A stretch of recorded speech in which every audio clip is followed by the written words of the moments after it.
on termine notre émission avec Fenêtre sur l'emploi pour parler des techniciens de cadre de vie, des assistants ménagers, pour le dire en mots plus simples, avec la volonté de professionnaliser, d'accompagner, de former ses collaborateurs, collaboratrices. On en parle avec vous, Tasha Tegia, très heureux de vous accueillir. Également. DRH O2, qui appartient au groupe WeCare, qui vient d'ailleurs régulièrement sur notre plateau, est membre de la commission formation de la FEDESAP. Justement, vous venez d'ailleurs à ce titre-là aujourd'hui. C'est très intéressant parce qu'à l'origine, c'était des métiers où on ne se formait pas, on apprenait sur le tas et on se débrouillait comme on pouvait. Là, vous avez, avec vos équipes, avec la commission formation, vous avez créé une formation, c'est bien ça ?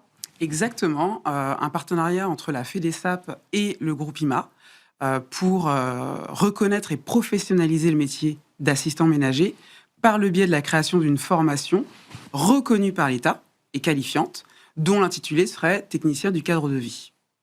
Ça veut dire que ça répond à quel besoin, ça, technicien du cadre de vie ? Alors, concrètement, c'est, pour faire le parallèle, ça correspond au métier d'assistant ménager. Donc, c'est accompagner au quotidien des millions de familles, que ce soit des personnes dépendantes, donc des personnes âgées notamment. Ça peut être aussi intervenir auprès de familles actives. Et on le sait, dans les années à venir, d'ici 2030, c'est plus de 500 000 postes à pourvoir, puisqu'avec la population notamment vieillissante, la demande va être de plus en plus forte. Mais pourquoi vous, en tant que membre de cette commission formation, vous avez souhaité porter la création d'une formation ? Parce qu'après tout, jusqu'à il y a encore maintenant, la formation n'existe pas encore, elle va se créer, j'imagine, dans quelques mois. Exactement. Pourquoi avoir voulu créer une formation ? Alors, pour plusieurs raisons.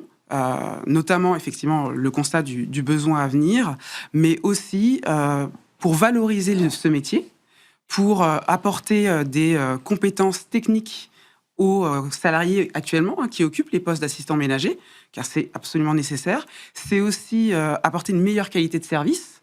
Il y a une étude en 2023 par la FEDESAP auprès des clients qui montre bien que 75% des clients reconnaissent avoir une meilleure qualité de leurs prestations lorsqu'ils ont un intervenant qui est formé.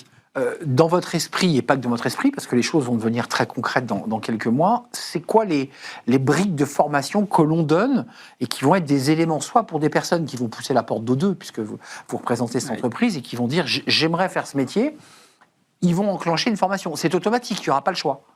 Alors, l'objectif, oui. C'est ça, l'objectif. Exactement. L'objectif, c'est à la fois pour rendre ce métier beaucoup plus attractif, auprès des personnes, comme vous venez de le dire, qui vont passer notre porte. On entend métier. Exactement, on entend métier, on entend compétences, on entend formation qualifiante et reconnue, et qui vont effectivement une formation, un parcours de formation qui a été construit en fonction des besoins réels du terrain. Besoin réel, ça veut dire quoi ? Vous leur apprenez de la posture, vous leur apprenez aussi à utiliser, je dirais, les produits ménagers. Enfin, il y a plein de sujets, en fait. Exactement, c'est assez multiple. C'est à la fois les techniques de gestes et postures pour permettre aux salariés effectivement, de ne pas se blesser, notamment.